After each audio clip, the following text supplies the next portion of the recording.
sudden dust storm blankets a major California highway. In seconds, visibility drops to just a few feet.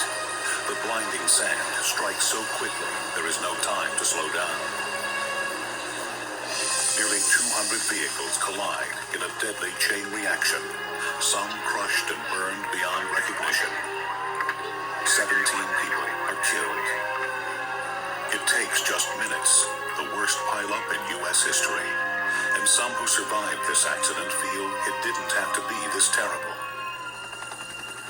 Interstate-5 stretches over 1,000 miles up the west coast of North America, from Mexico to Canada. In California, it is the main artery linking Los Angeles and San Francisco. Here in the San Joaquin Valley, 160 miles north of Los Angeles, the highway rolls over long stretches of desert and agricultural land, much of it unplanted and parched by years of drought. When the wind gusts, the dry soil swirls into clouds of dust. On November 29, 1991, high winds, unusual for this time of year, are starting to blow. Doug Davis, his wife Marcia, and their sons are heading north after spending the Thanksgiving holiday in Los Angeles. I started feeling that, something wasn't right. I was driving along and I thought to myself, man, this is going to be a wicked ride home.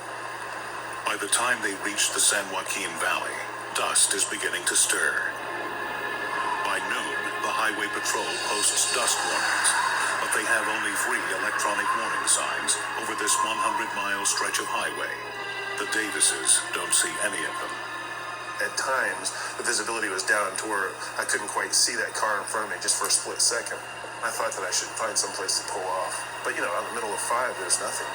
Suddenly, a surge of dust blinds Doug. It was like somebody put a blanket over our car. It's like closing your eyes and you cannot see anything. I slammed on my brakes and I said, hold on, I'm sure we're going to hit something. They slam into the back of a car that is stopped in front of them. We hit once, and then 3 just right behind us plowed into us, and then somehow we ended up in the center divide. Dozens of motorists enter the dust cloud, many still speeding dangerously fast. At just 30 miles per hour, a car needs 44 feet to stop, and visibility is now less than 10 feet. Many drivers have no chance. More than 100 vehicles crash into each other, some exploding on impact. When it's happening, it seems like slow motion. We just kept hearing crashes, and every now and then the wind would die down for just a second, and you would get glimpses of other destruction around you. The collisions happen in clusters over a 20-minute period. Although the Davises' car is severely damaged, no one in their family is injured. Others aren't as lucky. Nearby, 30 vehicles pile into one another. 10 of the fatalities happen here. I guess the hardest part about it was just not knowing what the heck had happened and not knowing really what was happening because it was still dusty. In this home video, motorists and police battle the biting wind and dirt to help an injured passenger. Highway Patrol pilot Mike Brown and paramedic Kelly Bide were the first to arrive at the pileup. I've been flying in this area for over 10 years and had never encountered the amount of dust that was blowing around.